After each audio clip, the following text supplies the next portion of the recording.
Part 2 of the carceral state, confronting the carceral state and my colleagues, getting to know them very well. This is wonderful. Part of the background to this gathering that may not be apparent is that we're all historians, if you hadn't figured that out.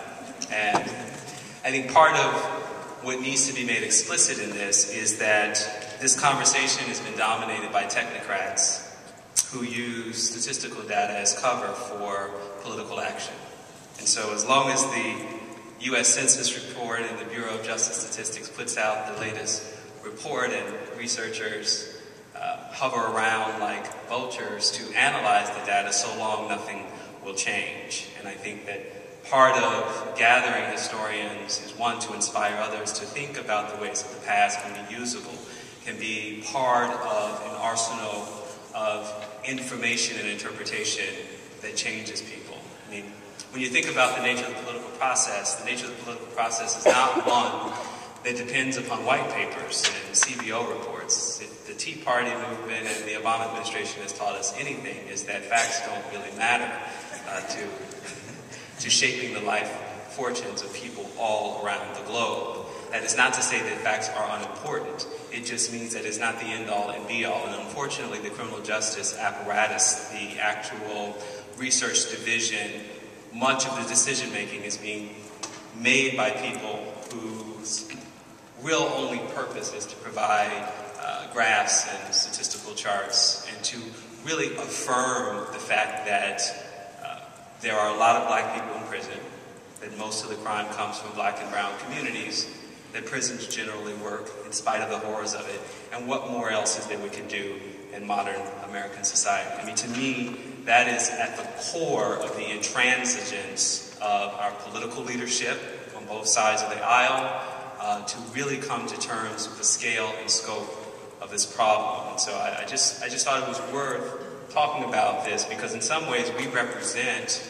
probably certainly a plurality of historians working on this. I mean, there are others who have continued to uncover and shed light on the relationship between the Southern crisis of incarceration and, say, the work of Robert Perkinson. But there's also something about those narratives that do reify this notion that there is an exceptional place, and it's called the South. And that as long as we have not only temporal distance from the South, as long as we have regional distance from the South, I mean, the real evidence of racial disparity in our country, the statistical anomalies, are most visible outside of the South. And that's what we haven't, in my opinion, really come to terms with. In that regard, all of us share in common this attempt to unpack the relationship between what we see as evil incarnate, embodied in Southern criminal injustice or racial apartheid, a la the Southern criminal justice systems, and the world we live in today.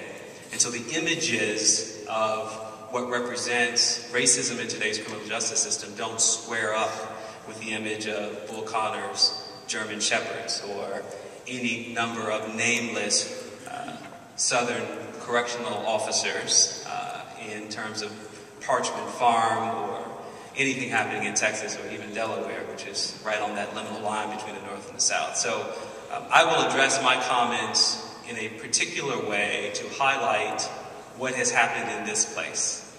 That at this particular historical moment, we don't have to look very far away, either to the South or in some ways in time, because I would argue that issues of stop and frisk represent a flatness of time, represent a continuity rather than a break in time. And so you don't have to move any further than Brooklyn or in Harlem to understand that we are still in a historical moment that didn't pay much attention to the civil rights movement other than to intensify the basic apparatus that was already put in place. And so the title of my talk is Occupied Blackness, Urban Policing and the Inevitability of Stop and Frisk. What do I mean by the flatness of history? Well, to illustrate that, I want to make a very explicit demonstration of what the world looked like not too long ago, and to give you a tangible sense of the discourse and rhetoric, the observation of racial surveillance on the ground. I think it's worth also pointing out that when we talk about a carceral state, the pyramid that represents the criminal justice system starts with policing.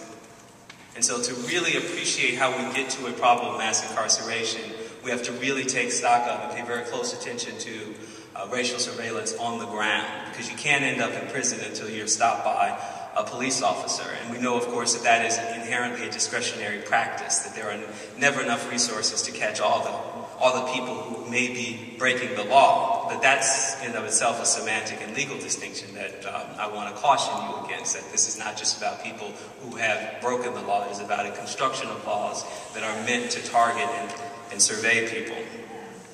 Kelly Miller, who was one of the first sociologists to study the relationship between migration and policing, between urbanization and policing, wrote in 1935 a call to action.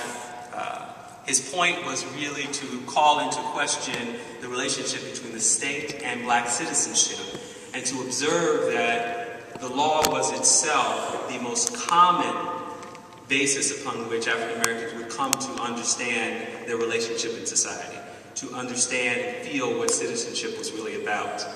He said, quote, that whites needed to persuade and convince the Negro of the beneficent purpose and function of the law, rather than using it as a means of humiliating and degrading them. Too often, the policeman's club is the only instrument of the law with which the Negro comes into contact. This engenders in him a distrust and a resentful attitude toward all public authorities and law officers. None can doubt that such a kindly attitude would go far to convince the Negro of the value to himself and advantage of law, obedience, and good citizenship. Now, it's clear in that rhetoric that this is a well-educated, law-abiding, respectable man of color, and not paying much attention to the nuances of class and poverty. His real call here is for the burden of responsibility on law enforcement. In other words, this is not a middle-class attack or call for personal responsibility or for a young black man to pick up their pants and to walk the straight and narrow, but to say that who has the burden of teaching good citizenship?